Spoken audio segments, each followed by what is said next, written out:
Well, we're in this series, God with Us, and we're going to continue on this morning. Before we do that, I just want to take a second to tell you how excited I am about all that's happening at our church. Y'all listen. Next week is our Beyond offering, and I hope at that point to be able to share some more information with you. But God is so good, and there are so many things happening that where God is at work on behalf of our church and making things happen and just shifting things forward and showing his favor and his blessing on our church. Trey said this a couple weeks ago, and this phrase stuck with me, and I think it's it's kind of funny. You know, we're in a season of we're just seeing the hand of God move on our behalf, and we're walking in a place of favor. And sometimes people look at favor and they envy it and they don't like it because they're not getting it. It's whatever, they don't see it in their own life. He said this, and I just love it. Favor ain't fair. Favor ain't fair, but it's the hand of God. And listen, we're in a place where God is blessing our church, and it's so good. Listen, y'all, we have had such an incredible year of being able to give into missions and so many things. You guys have been so generous and so just so open-handed, and I've seen how it's translated from as we have touched the things that touch the heart of God. God has in response then turned around and touched new life with his favor. I'm going to say that again. As we have touched the things that touch the heart of God, God has in turn turned and touched a new life with his favor. And so we're walking in this incredible season of things happening and God moving and opening doors for us. And there's some things that I just can't share yet because we're not quite there. But listen, y'all, we're in a good place.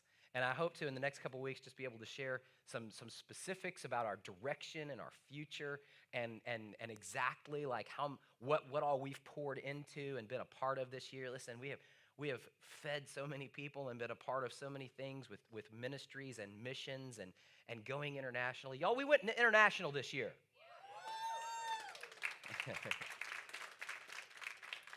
From right here in Clanton, Alabama. And we have 4 opportunities next year, 4 opportunities for you to go international on a missions trip, be a part of one of our missions projects. Stop out at Connection Central, get information about that. If God's put it on your heart to go on a missions trip, there's 4 opportunities for you next year. And listen, next week is our Beyond offering, and I hope you've been praying about that. I hope you've been asking God what he would have you to do. I'm so excited about it because God has done so much and given us such great opportunity and just worked so mightily, transforming lives and changing culture and doing so many things in New Life and through New Life. And I'm just excited to see what he's going to do once again. It's not what we're doing. How many of you know it's what he's doing?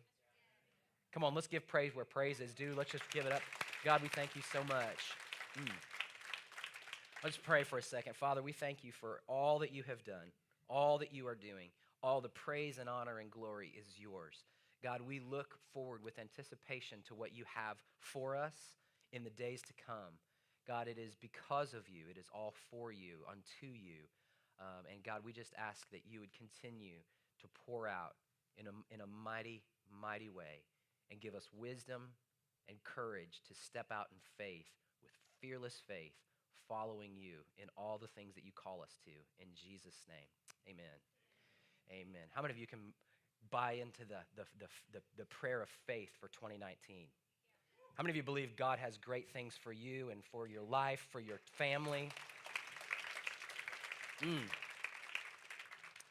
I better get to my message or we're never going to get out of here today.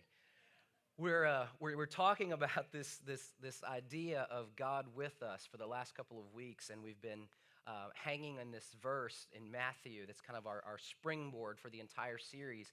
In Matthew chapter 1, verse 23, and it says this, if we put it up on the screen, it says, "The virgin will conceive and give birth to a son, and they will call him Emmanuel," which means, everybody say it with me, God with us.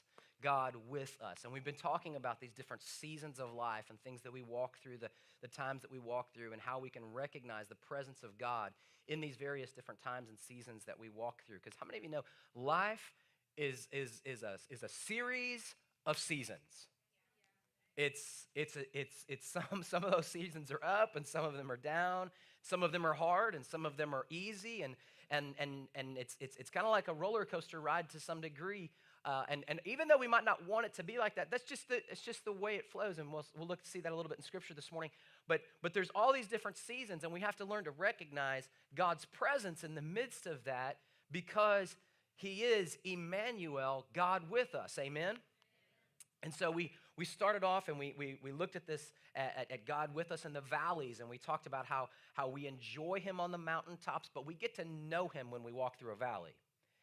And we really get to know Him intimately in those valleys. And we talked last week about the wilderness and walking through the wilderness and these times of wandering that often leave our mind wondering, did I make a wrong choice? Did I make a wrong turn along the way somewhere? What happened? How am I out in this place of wandering for this season? And it sometimes lasts for a long time, and this place of wilderness and questions. And we came to this point of understanding that our deepest needs, often in the wilderness, our deepest needs become a gift to us when they drive us back to this place of dependency on God. Sometimes we don't like what they bring. We don't enjoy these things, but they drive us back to dependency on God. And so in that place, they become a gift to us, right? Because we enjoy and experience this closeness with God. And today we're going to continue on, and we're going to talk about these seasons of life and how we experience and come to know the presence of God. And today we're going to talk about God with us in the storms. In the storms. How many of you have ever experienced a storm in your life? And so, I was thinking about this, and I'm like, well, we're going through this series, and we're talking about, in the valley, in the wilderness, in the storms. I'm like, it's all these hard times. But how many of you know on the mountaintops, we don't ask questions. We don't look around and ask questions about where is God in the midst of it. But we're talking about God in where is God in the midst of a storm. And you've probably heard this phrase before. You're either in a storm today, you just walked out of a storm, or you're about to walk into a storm. Because storms come all the time. And the thing about a storm is oftentimes where we talked about the wilderness, where that's short-lived, and it kind of comes, comes in a slow wave. A storm hits quick, and it usually doesn't last all that long, but it's intense.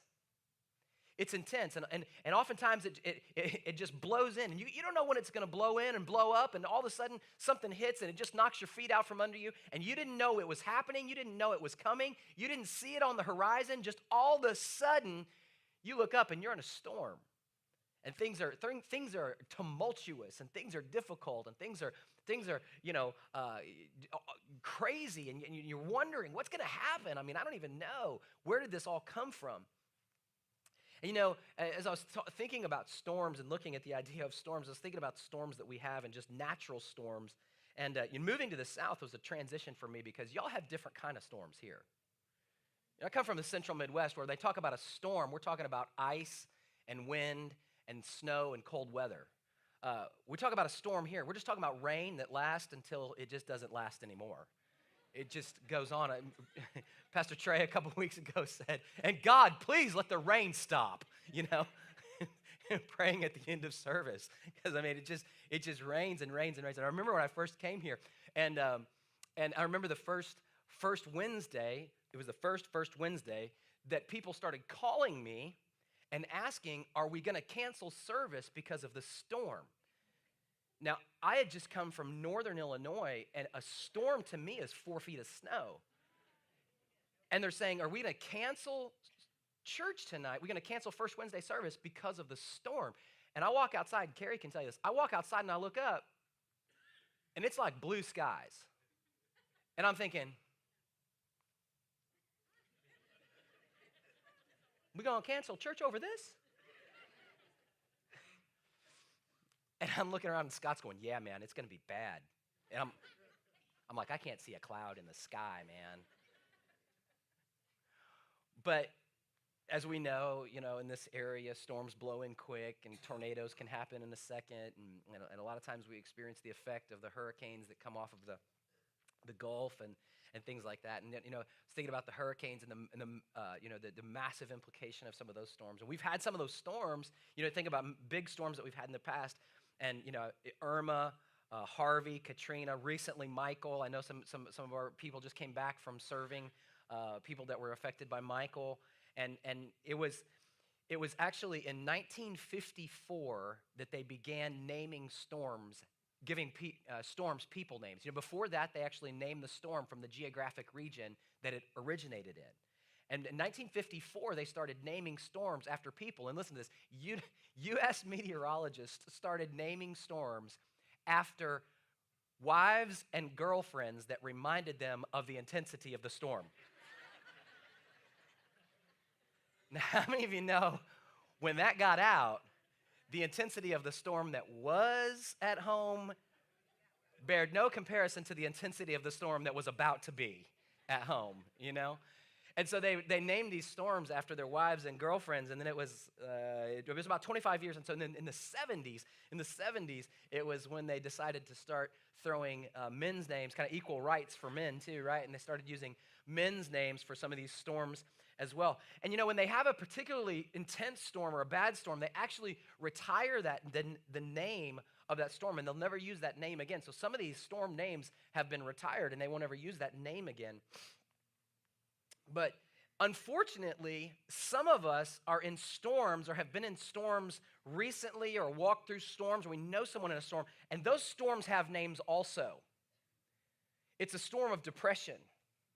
It's a storm of divorce. It's a storm of financial difficulty. It's a storm of broken relationships, or a storm of, I don't know what the heck my kids are doing right now. It's a storm of all of these different things. There's all kinds of different names of the seasons or the difficulties that we're going through. And it's the storm that we're walking through. And oftentimes we find ourselves in the middle of a real problem or in real pain and difficulty. And we have this intense storm, and it has a name. We just want, whatever the name of it might be, we just want it to go away. Amen, anybody, come on. We just want it to go away. And so when you're in the middle of a storm, what do you do in the middle of a storm? And unfortunately, what a lot of people will do in the middle of a storm when it comes to God is they'll oftentimes blame God for the storm. Or they'll question God in the middle of a storm. Where is God in the middle of this storm? Why is God allowing this storm in my life? I don't understand why God has brought this or is allowing this or whatever. And our key thought for today, the thought that we're just going to kind of circle around in today's message is this, that we never allow the presence of a storm to cause us to doubt the presence of God. Yeah, let me say that again. You never allow the presence of a storm to cause you to doubt the presence of God. We're going to look at Acts chapter 27. If you have your Bibles, open them up to Acts chapter 27. We're going to be looking at some guys that were going through a storm. They're in a boat, and they're in the middle of a massive storm, and it's going on for days and days. It's an Alabama rainstorm, it's just carrying on with no end in sight, And it's going on, and the crew, they're terrified, and they're starting to believe that this storm might actually be the end of them. And I know that sometimes in various storms of life, that's how we feel sometimes. We feel like we're not sure if we're going to survive it. We're not sure what our life is going to look like on the other side of it. It says this in verse 20 of Acts 27. It says, when neither sun nor stars appeared for many days, the storm continued raging. Isn't that oftentimes how it feels? It's like this has been going on for about long enough now. You ever been there? Something's going on, you think, okay, that's about enough. Okay, well, that's okay. I got a good dose of that storm. That's enough now. But it says, then it just kept raging. It just kept going. It just kept going. It just kept going. And it says, then the next word says, we finally gave up all hope of being saved. We finally gave up all hope of being saved. And I want you to see that phrase right there, because I often talk to people, they're in that place where the storm's been going on, and they reached a point when they thought the storm would end, but then the storm keeps on going. And then they reach another point when they thought the storm would end, but then the storm keeps on going. Then they reach another point when they thought the storm would end, but then it just keeps on going, and they come to a point where they think, I don't even know if I'm going to make it out. I don't know if my finances are going to survive. I don't know if our marriage is going to make it. I don't know if I'm going to get through this financial problem without just declaring bankruptcy. I don't know if I'm going to beat this sickness. I don't know if I don't know if I'm going to make, after I've been through so many bad relationships and breakups and over and over, and we've tried to work things out and we've tried to get what, I'm just going to be alone for the rest of my life and I'm fine with that. I don't know if I'm going to make it. I don't know if I can make it into another relationship. I don't know if I can make it through this. And that's what it says. It says they gave up hope and the storm continued to rage to the point that they were saying, we're giving up.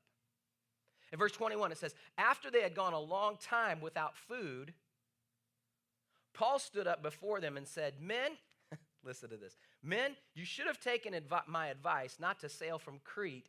Then you would have spared yourself this damage and loss. I love this because I think we can all find ourselves in this story a little bit right here. Because as spiritual as Paul was, he didn't miss the opportunity for a good I told you so. Come on.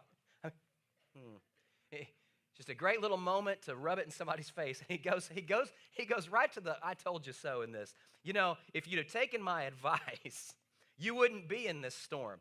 Why are they in this storm? They were in this storm because of their own decisions. It was their own fault. And have you ever noticed sometimes in Christian circles, there's such a propensity, such a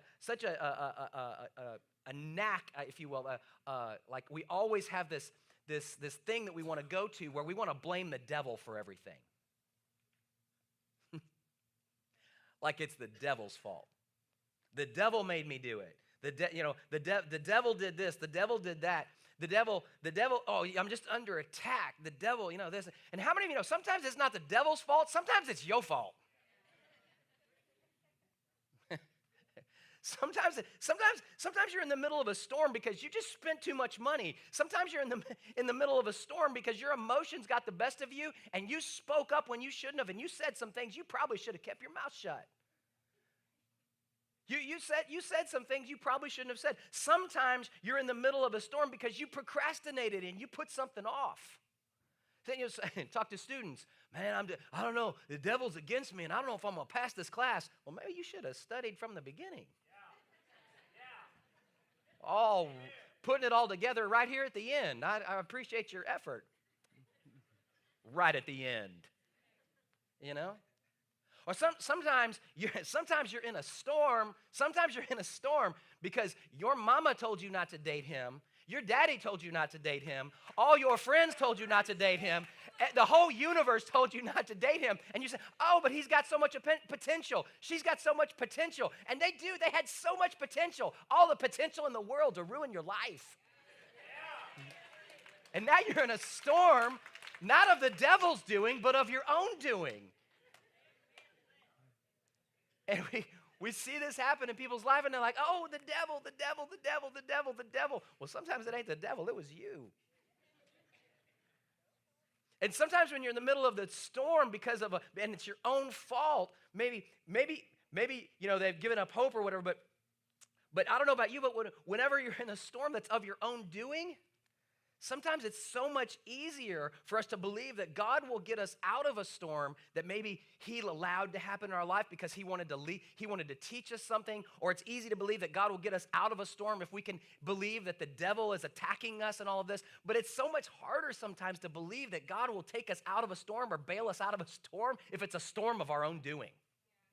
Like it's almost embarrassing to ask, God, will you help me out of this? I know I did it. I know. I did this. I mean, I had all the wise counsel in the world advising me against what I did, but I did it anyway. And now here I am. And it's hard to believe for God to get us out of that storm. But there's also the situation of the storms that aren't our fault. And I believe, I don't know how many people are on this ship, but in the middle of this on the boat, whatever the crew size was, inevitably, if Paul, the man of God who's traveling, well-known in the area, and he says we shouldn't go on this journey, my guess is that there's probably 2 or 3 people that said, you might want to listen to that guy. But whoever's on the boat, everybody's caught up in this. And sometimes you get into a storm, and it has nothing to do with you. Sometimes it's your fault. Sometimes it's not your fault. Sometimes you get caught into a storm and you didn't make any of those decisions. When you were a kid and you didn't have any power over that or whatever, your parents got a divorce and you got caught up in a storm that was not of your doing. You're working at a company and some bosses, people over you make some horrible decisions and the company starts to go down and they downsize and you lose your job and you're in the midst of a storm and that had nothing to do with it. You didn't make that choice. You didn't make that choice, but you find yourself in a storm regardless. So in that place, whatever it might be, where do you go with that? Well, look at what Paul says in verse 22. He says, but now I urge you, keep up your courage. Keep up your courage. What's that? Keep up your courage, because not one of you will be lost, only the ship will be destroyed. Now, why does he say that? Why does he say, keep up your courage, not one of you will be lost, only the ship will be destroyed? Look at what he says in verse 23. He says, last night, an angel of the God to whom I belong and whom I serve stood beside me. I want you to stop right there for just a moment. And I want you to notice Paul's confidence in the middle of the storm. Notice his confidence in the middle of the storm. While hope is failing around him, while their hope of being rescued, while their thoughts of making it through are failing, while hope is going down, Paul's hope is going up. He's in the place of hope being escalated in him. Why does he have that confidence? Why does he have that confidence that others around him don't have? Because he knows what they do not know. He understands what they do not understand. He has seen what they have not seen. He has seen this reality. And it's a reality that some of us, you might or might not know this reality even now, even here in this place. And I want to explain this reality to you because I want to say this to you, whatever you might be walking through, whatever you might have walked through, keep up your courage. Keep up your courage. And Paul has this vision into the supernatural realm, and he sees an angel of God standing beside him. And the reality is that God's presence is with him. The supernatural, we're surrounded by the reality of the presence of the supernatural at all times. And if you put your trust in Jesus, not only is the supernatural around you, it's in you. Okay, and so that we have to believe and understand and know that this truth is real. That we're surrounded at all times. We're filled with the presence of God, but also that the presence of God's ministering angels are constantly around us. And if we could have our eyes opened to the reality that this is a very crowded room right now. Okay, because and here's what we think sometimes. Sometimes we think that we are real, and they're just kind of these things that are sometimes happening in the background, that like angels and God's spirit within us, and the angels that are around us protecting us. And man, I love that this morning. You fight for me, always have. Come on, somebody, that's good. And I'm thinking about this as I'm back there getting ready to come out, and I'm just thinking, I'm hearing them sing that song. I'm like, man, that's so incredible. But see, we have to understand, and a friend of mine explained it to me like this once. He said, we have to see that we are actually a shadow reality of the spirit realm. Sometimes we think that we move, and God, spirit, and the spirit realm moves in response to us. But you see that the spirit realm moves first, and we follow. This is why prayer is so key and so important, because we engage in moving the pieces first, that then will cause the pieces in the earthly realm, the physical realm, what we see, to be moved after that. Do you understand what I'm saying? So like, if you can see these lights shining down on me, my shadow moves when I move, right? So what's real and what's the shadow? Well, I'm real and the shadow is following. And sometimes we think that's how it is, that the angels around us and everything, that they're the shadows that are following us. But what we have to understand is that they have been here long before us. They are before us. And when these physical bodies are gone, we go into a spirit realm. And so that is what's real. They are this, we are that. What's happening around us in the spirit realm, what's happening around you is more real than what you see in the physical. It's more real than what you see in the physical, and it dictates what you see in the physical. And if we can understand that reality, if we can get a picture into that reality, like Paul did when he saw this, he said, an angel of the Lord stood beside me in the middle of the storm. I love his boldness. I love his understanding, his confidence of what he understands. We can never let the presence of a storm cause us to doubt the presence of God. He said this in 2 Timothy.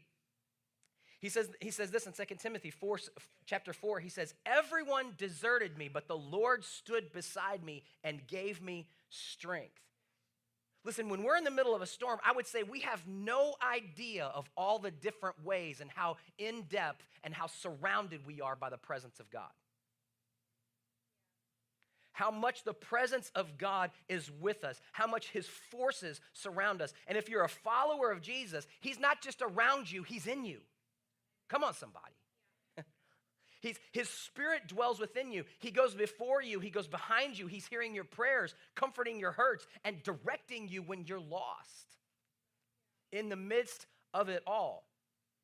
In the midst of whatever we're going through, God has never left us. He's never forsaken us. He is with us always at our side, giving us strength. In Psalm chapter 16, David said this, I know the Lord is always with me. I will not be shaken, for he is right beside me. He is right beside me. Listen, when you realize that God is with you, when you see into the spirit realm, when you understand what's happening there, it changes what your posture, it changes how you approach a storm. It changes you from going with your shoulders slumped over to your shoulders back and your head up, because it's not about who you are, it's about who's with you. It's about who's with you. It's about who's beside you. It's about who's backing you up, who's standing beside you and standing with you in the middle of the storm. I was thinking about this, and I was thinking, it reminds me of when I was in middle school, and remember that transition age in middle school, and I don't know what it was in your school, when you transition from riding the bus with the elementary kids to riding with the high school kids. And you go from big fish in a little pond to little fish in a big pond. Anybody? First year freshman, like walking into the high school. There we go. Let's go that route. And I rode the school bus, and middle school, I transitioned into riding the bus with the high schoolers.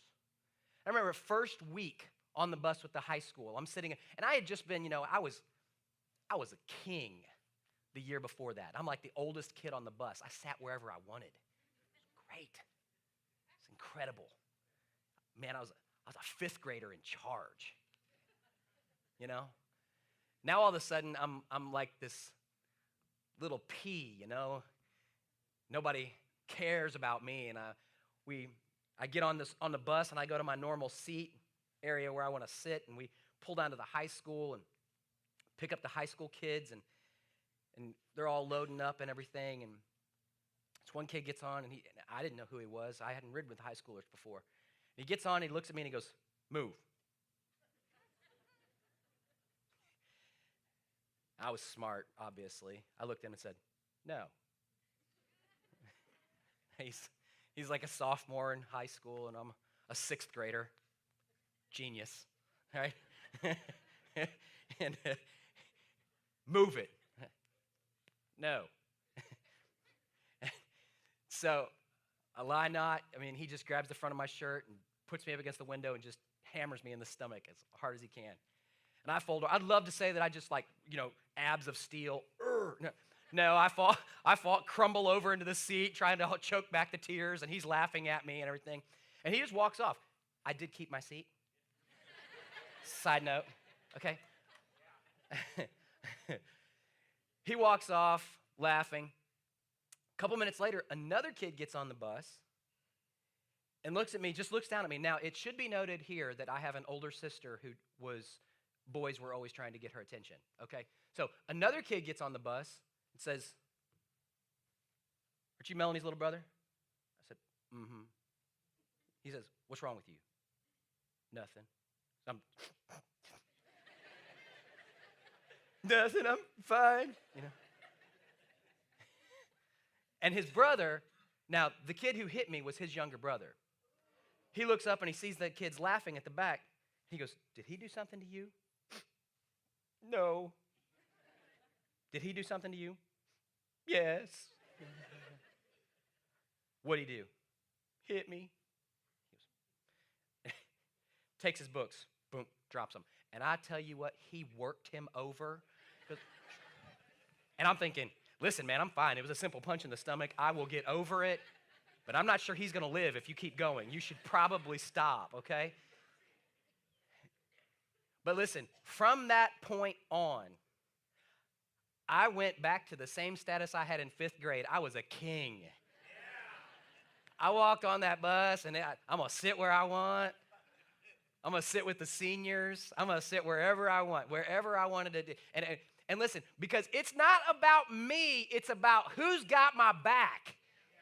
It changes how you walk into a problem. It changes how you walk into a difficult situation when you know who's standing with you, when you know who's standing for you, when you know who's standing beside you. It changes everything. You don't walk into a storm scared. You don't walk into a storm worried. You don't walk into a storm thinking you might not make it because you know who stands beside you. You know who stands for you. You know who's fighting before you in all things.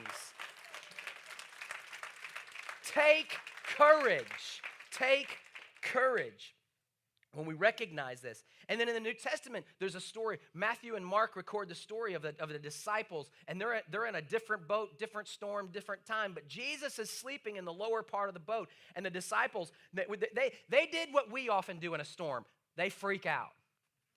Okay? They're freaking out, and they go to Jesus, and they're like, why aren't you doing anything? Why aren't you responding? Why aren't you, do you even care if we die? And he gets up, and he comes to the surface of the deck, and he says, why are you so afraid, you of little faith? Now, this is really interesting. I want you to see this. He says, why are you so afraid? And then he says, peace, be still. And peace came, and the disciples experienced peace in the middle of the storm. As the peace came over the storm, I should say, they experienced peace in this boat. Now, I want to ask this question. Did they experience peace because the storm stopped? Probably, to some degree, yes. But the reality is, listen to this, understand this, church. The reality is the storm was never going to harm Jesus. So his presence on the boat ensured their passage through the storm. Do you understand that? Why did he say, why you of little faith? Because he was there. The storm was never going to harm him. His presence ensured their travel, their safe passage through the storm. And whenever we're going through a storm, if you put your trust in Jesus, his presence in your storm is your assurance that you're going through. His presence in your storm is your assurance that this isn't the end of you, it's just a chapter for you because you're going through. You're going to the other side. The storm is never going to harm Jesus, and if he is with you, you're going through it. You're going through it. And real peace is not found in the absence of a storm. Real peace is found in the presence of Jesus. Oh, you of little faith. Why was it a little faith? They're concerned while Jesus is right there. When your faith is in Jesus, you experience peace.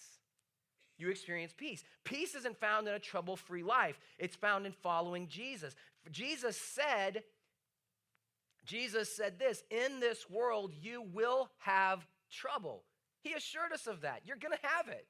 It's bad theology to think that following Jesus means a trouble-free life. That's just not what it means. I don't know how some people get bought into that. Listen, it doesn't mean that because Jesus clearly said, in this world you will have trouble. You will have trouble. But take heart, he said, I have overcome the world. Real peace is not found in the absence of trouble. It's found in the presence of Jesus. Look again at verse 23 of Acts 27. I want you to see what Paul said. He said, last night an angel of the God to whom I belong and whom I serve stood beside me and said, do not be afraid, Paul. You must stand trial before Caesar, and God has graciously given you the lives of all who sail with you. In other words, you can't go down in this battle, Paul. You've got another battle to fight. There's more battles for you to fight. And somebody needs to hear this morning, that this isn't your end. You can't go down here because God has more for you to do. He's not finished with you yet. Listen, if you're not dead, you're not done. It's as simple as that. And if you've shifted into neutral, put it back in gear. Put your Christian life, your Christian walk, your mission on the life that you're living on mission with God. Put it back in gear, because if you're not dead, you're not done. God has more for you to do. There is more for you to do. There's more people for you to love. There's more people for you to reach. There's more people in your family for you to reach out to. There's more children in this community for us to show love to. There are more people in this community who need to experience the transforming life or message of Jesus Christ. There are more things for you to do. There is more life for you to live. There is more for you to give. There's more opportunities for you to be a part of something great in the kingdom of God. Listen, if you're not dead, you're not done. You might be in the middle of a storm, but with Jesus, you're going through it. Come on, somebody. You need to be excited about that. That's a message worth getting excited about. God has something for you. And listen, oh, this is so powerful. Listen, the ship may go down. What does that mean? Oh, your job might end. Your thing that you're counting on, that you've put your trust in, that might go down. It might end. It might do. That might be part of what happens. But listen, there's a purpose in the storm. There's a purpose in the storm. And God wasn't surprised by the storm, and he's doing something in you in the middle of the storm. He's speaking to you. He's strengthening you. He's stretching you. He's growing you. He's deepening your roots. And what he's going to do is he will use what you learn in the storm to help somebody else make it through their storm. And one day you'll say, listen, I didn't like it, wouldn't choose it for anyone else. But listen, what we've learned in this storm is that our marriage survived. God worked through us, and God worked in us, and he can work in yours as well, and you can make it.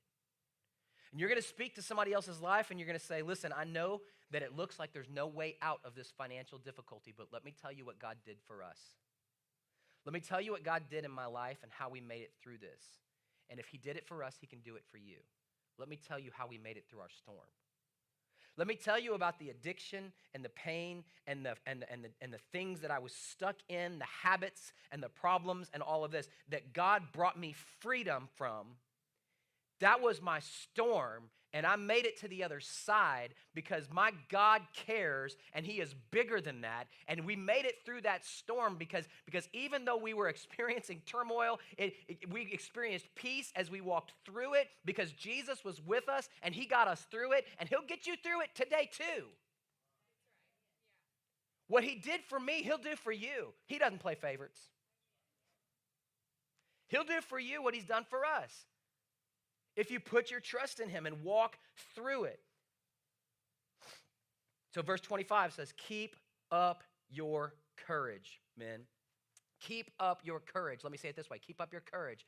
People, men, women, keep your faith. Keep your courage.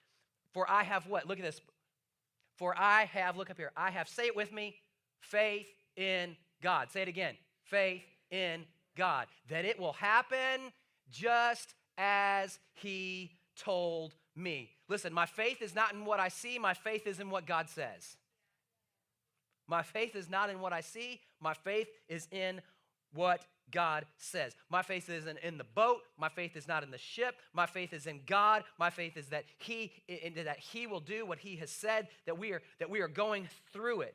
And the bottom line is this: you can't control when a storm blows in. You can't control how severe the storm is. You can't control how long the storm lasts. You can't control what people say about you. You can't control what people do to you, but you can control what you believe and where you put your faith. I have faith in what God says. I have faith in what God says. In Psalm 46, it says this: God is our refuge and our strength. God is our refuge and our strength. He's always ready to help in times of trouble. Why is he always ready to help in times of trouble? Because he is with us. He is by our side. He is always there. Who is he? He is Emmanuel. He is God with us. And because he is with us, look at this verse 2. So we will not fear when earthquakes come and when the mountains crumble into the sea. Let the oceans roar and foam. Let the mountains tremble and the waters surge. We can say it like this. Even if I lose my job, even if I go through a hard time, even if the relationship that I'm in doesn't work, even if the economy becomes shaky, even if something happens in my finances, even if all of those things happen, if a storm blows in and a storm hits hard and a storm knocks my feet out from under me, guess what? I will not fear because my God is with me.